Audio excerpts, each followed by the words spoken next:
Doctor नायक नमस्कार। मैं सुधा जैन पारिवारिक न्यायालय में प्रैक्टिस कर रही हूँ। मेरा एक बहुत ही प्रैक्टिकल सवाल है। अभी आपने बताया कि हम महिलाओं के लिए हमारे मुस्लिम धर्म में हम महिलाओं को बहुत 75% हम सम्मान देते हैं, उनके अधिकार हैं, उनके राइट्स हैं। तो मेरा एक सवाल ये है जो कि मैं आए दिन देखती हूँ कि जो आपके जो मुस्लिम धर्म के अनुसार जो तलाक का जो सिस्टम है, 3 बार तलाक देने के बाद उस पर जो इद्दत पीरियड का जो केवल मेंटेनेंस मिलता है, उसके बाद एक अनपढ़ एक ऐसी महिला जो अपना सोर्स ऑफ इनकम उसका कुछ भी नहीं है, उसको किसके सहारे पर छोड़ दिया जाता है? हमारा धर्म जो मुस्लिम धर्म है उसमें कोई ऐसी व्यवस्था कर दी जाए जिससे कि ऐसी महिलाओं को जीवन जो आसानी से कट सके। Thank you. बहन ने एक बहुत अच्छा सवाल पूछा।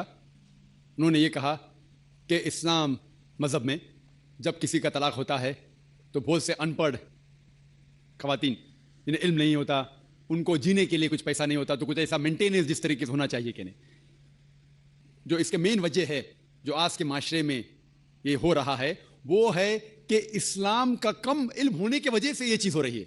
अगर हर इंसान इस्लाम मज़हब को सही तरीके से समझ सके तो मैं ये कहना चाहता हूं कि जो हुकूक ख़वातीन के इस्लाम में है वो कोई भी मज़हब में नहीं, कोई भी सोसाइटी में नहीं है।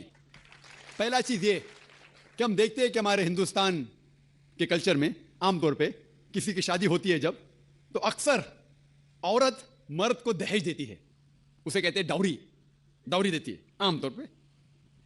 और इस्लाम में उल्टा है। इस्लाम में अल्लाह ताला फरमाते हैं सूरह निसा में सूरह नंबर 4 आयत नंबर 4 में कि जब भी आप शादी करो तो अपनी होने वाली बीवी को एक गिफ्ट दो, तोहफा दो। हम जिसे कहते हैं महर। महर निकाह होने के लिए फर्ज है। हमारे इस देश में आमतौर पे उल्टा होता है कि वो औरत होने वाले मर्द को दहेज देती है और मार्केट के ऊपर डिपेंड होता है। अगर वो डॉक्टर है तो मांगेगा 1 करोड़ रुपया या 10 लाख, डिपेंड कौन से इलाके से आता है। इंजीनियर है तो 5 लाख, ग्रेजुएट है तो 1 लाख, जैसे भेड़ बकरियों का बिकते हैं। और अफसोस की बात है कई मुसलमान भी इसको अमल करते हैं, बिल्कुल गलत है। इस्लाम में दहेज लेना औरत से जबरदस्ती बिल्कुल हराम है। उल्टा होने वाले शोहर को महर देना चाहिए और अपने बराबर का महर देना चाहिए। लेकिन अफसोस की बात है कि दहेज लेना छोड़िए, अगर हिंट भी देना, दहेज को हिंट देना कि मेरा बेटा मर्सिडीज कार में घूमना चाहता है, हिंट दे रहे कि उसको दहेज में मर्सिडीज कार चाहिए। मेरे बेटे को 4 बेडरूम फ्लैट में रहने की आदत है, इंडिकेशन हिंट दे रहे कि मुझे दहेज में 4 बेडरूम का फ्लैट चाहिए। ये बिल्कुल इस्लाम में हराम है। जबरदस्ती मांगना, अगर खुशी से, अगर उस लड़की के वालिदैन कुछ देना चाहते तो आप ले सकते खुशी से, जबरदस्ती आप ले नहीं सकते ना। आप उसको हिंट दे सकते कि मुझे फ्लैट दो या पैसा दो। इस्लाम में उल्टा है। इस्लाम में औरत को महर मिलता है शादी में, और महर निकाह होने के लिए फर्ज है। और महर ये खुद औरत भी तय कर सकती है कि मैं तुमसे शादी करूंगी जब तक आप मुझे 1 लाख रुपया नहीं देंगे।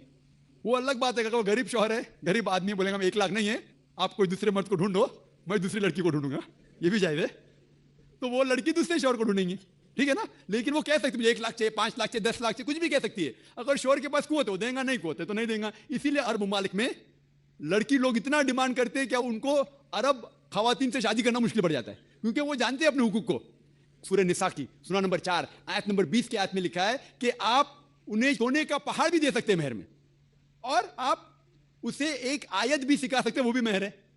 अगर आपके पास पैसा नहीं है और वो आदमी कहता है कि मेरे पास पैसा नहीं, मैं आपको कुरान शरीफ की आयत पढ़ के सुनाऊंगा, वो भी महर हो गया। तो महर की कोई हद नहीं है, ना नीची हद है ना ऊपर हद है। अपने अपने स्टेटस के अकॉर्डिंग वो महर तय कर सकते हैं। और ये महर की कई वजह है। एक वजह है कि मिसाल के तौर पे उस लड़की के वालिदैन ने उसकी परवरिश की, उसे ग्रेजुएट बनाया, तालीम के ऊपर खर्चा किया, तो महर मिलने के बाद उस औरत की वो अपनी जायदाद हो जाती है। वो चाहे अपने वालिदैन को दे, चाहे खुद रखे, या उसको कोई बिजनेस में लगा दे, कोई तिजारत में लगा दे, उसका हक है। तो महर उसकी खुद की जायदाद है, वो कुछ भी कर सकती है। और महर का कोई फिक्स्ड अमाउंट नहीं है, छोटा भी हो सकता है, बड़ा भी हो सकता है। और उसके अलावा ये महर अगर खुदा ना करे, अल्लाह ना करे, अगर तलाक होता है, डिवोर्स होता है, तो ये महर उसके काम आ सकता है। लेकिन लोग को गलत फहमी है कि महर सिर्फ तलाक के लिए, ऐसा नहीं बात है। वो महर लेके खुद को बिजनेस में लगा सकती है, अपने वालिदैन को दे सकती है।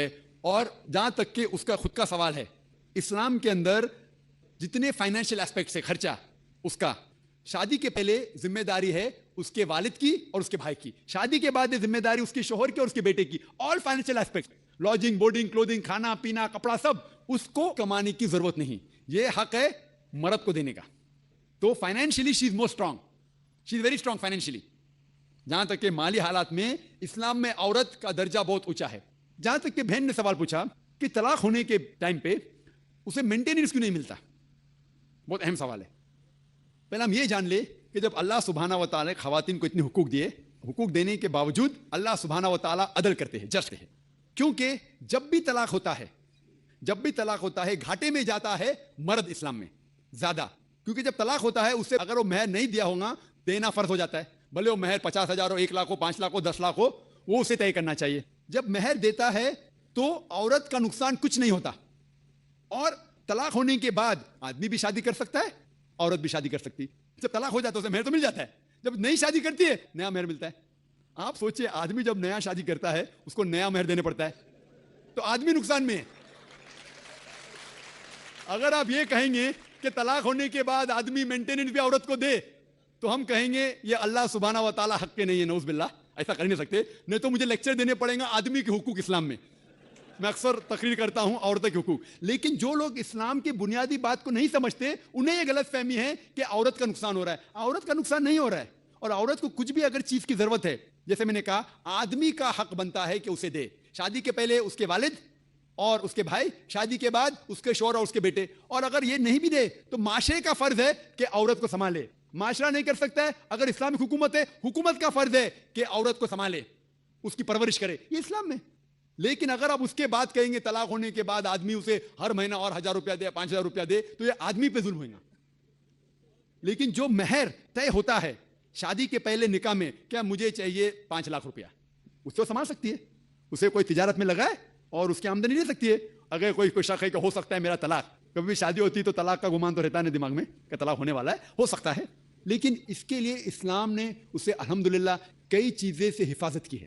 تو مہر جو ہے اسے کئی فائدے ہیں, اور اس کے باوجود حدیث محمد صلی اللہ علیہ وسلم کی کہ اگر کوئی آدمی اپنی بیٹی جس کا طلاق ہوتا ہے اس کی حفاظت کرتے تو بہت ثواب ملتا ہے.